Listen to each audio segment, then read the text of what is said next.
Hey, how's it, my fellow carnivores? So, BC, Beyond Carnivore. Now I have a reason to use that little button. My wife and I were talking about this a little bit. I had, besides carnivore, I also had this play off OTC other than carnivore, kind of like over the counter. My wife with the BC, when I was saying besides carnivore, came up with the Beyond Carnivore. Like she said, do a play off the Beyond Meat, just because kind of sounds funny, and I actually really like that. So what is this? To me, we've had this blindfold on, or we've been lied to about what's healthy. Now that we know meat, fatty meat is healthy, fat's okay for us, all the other foods that they're pushing as healthy aren't. Like eat lots of grains, you need fiber, you need this. So it really opened my eyes, and I've already been skeptical about everything anyway, to what else is out there that is beyond carnivore that I'm doing that's way better. One of the big things for me is shaving. What I shave with is just been mind-bogglingly better, and I've actually kind of got into it as a hobby, and it's these guys right here, like double-edged razors, if I can get this to focus on the razor. So this is mine. It's from a company called Timeless. It's made out of titanium. They just use these blades that are like these ones happen to be a Gillette silver blue blade in there. They're just the thin little blades that you see. Again, got to cover my face. Anyway, they're just the thin little razor blades. But this has been a game changer for me, beyond belief. And again, it's kind of turned into a fun hobby. There's a forum called Badger and Blade. It's just like the good old-fashioned forums. And really fun thing to get into. So the blades I've been using are these guys right here, Gillette Silver Blues. I can get 100 of these blades for about $15. A blade lasts me about 10 shaves. So you figure 1,000 some shaves for $15. Pretty cheap. The razors vary in price, and they're going to last a lifetime the way they're built. The other thing are the soaps I use. I tend to use all tallow soaps, but I do use one vegan one from Italy. That's this one, this, however you pronounce this, Saponificio Veracinio or whatever it is. Love this stuff. It's really good quality soap. But my favorites by far from a small Texas, basically family company called Noble Otter. For what? My wife just loves the artwork, but I love this soap. It's like the best tallow soap that I can get. They have really good, fun, kind of art on it. And it's just a puck. I don't have my brush down here, but it's just literally soap, that's inside here. And you take a brush. This stuff smells so good. Take a brush, put it around, then I use a bowl, and I literally have like the bowl and brush it on, then do 3 pass shavings, one with the grain, across the grain, and against the grain. But the shaves are incredible. My skin has never been better. I don't get any irritation shaving anymore. Also, I'm not one of these wacky environmentalists, but as you know, I dove most of my life. I'm very environmentally conscious. I don't want to be polluting our planet. I don't want to be leaving a bunch of junk around. So there's no plastics in any of this stuff. And again, the cheapness of the blades for how much I do, the soaps are really reasonable. These are about like $20 and they last a long time. This is more. This is about a $50 soap you can get on sale for about $40.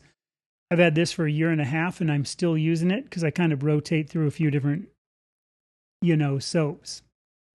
So I would say look into double-edged razors. It's a fun hobby for me. It's also just a superior way to shave. I think it's better on your skin because it's not literally raking these weird 5 blades across your face all the time, and you're not using this canned goo with all this other synthetic garbage in it. You're just using really good old-fashioned tallow soaps or really good old-fashioned soaps. My wife's doing it now and loves it, so enough on the shaving. The other thing is the clothing. I've always worn wool as a base layer, and I have always worn wool socks. My camping, hiking, I do a lot of. I've always worn synthetic shirts. And somebody brought up a good point with the synthetic shirts and how they do kind of fluff, even from the packs rubbing on your shoulders all the time, that you get some of these small microfiber plastics. When you wash your clothes, you see the lint in the dryer, even with the Under Armour type synthetic shirts. And you're breathing that in all the time. So I recently switched to wool. This is a brand called Smart Wool. There's another one, I can't remember what it is, Arctic something. And then I'm going to try one other one from a company called Woolly and see how they do. Biggest thing is they got to hold up, because I do, like I said, hike about 6 days a week. And I don't want to have a shirt that falls apart, basically. They also have to be extremely comfortable in the heat here. And so far, I'm pretty darn impressed with the wool. I mean, it really has, so far it's worn good, which it should for how new they are. But it's very comfortable. It's not hot. It doesn't have any kind of feel of not breathing at all that I thought it might a little bit, because I've always worn them for winter and in the cooler times.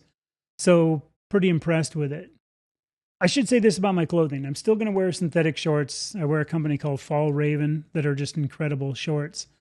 I might try some ones from some of the companies that are supposedly making some really high quality wool ones and see, but I'm not going to necessarily give up everything just to give it up, because it still has to work.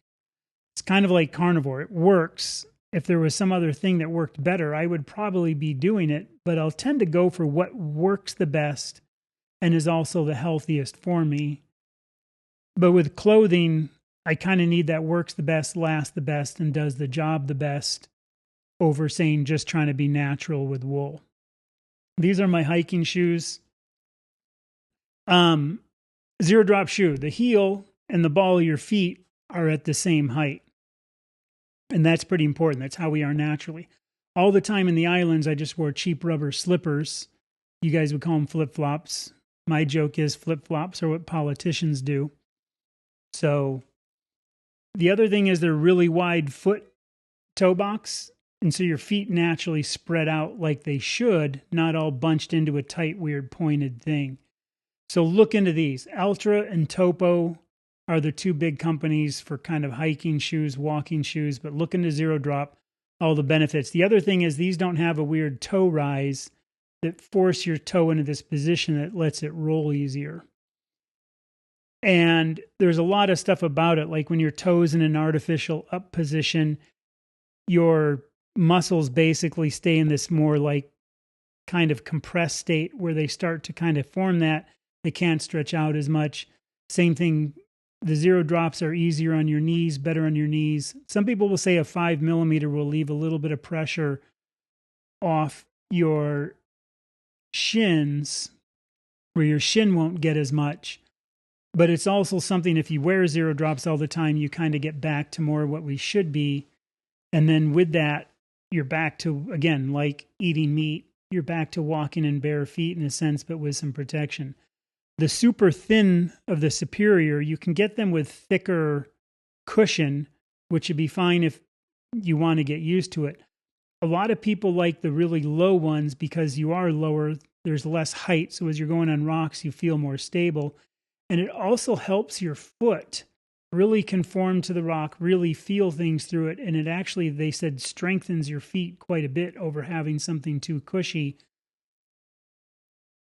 Figure it out. Maybe start out with some five drops, go into zeros, start out with some thicker ones, work your way down to something like this. To me, it's just a superior kind of thing with the shoes. So anyway, those are some of the other things I think that are beyond Carnivore. My camping stuff is the same way. I sleep in down. If you guys are into down, I have some hammock gear, 950 fill down. Like I use quilts. I don't use sleeping bags. I use quilts and under quilts because I do hammock camping.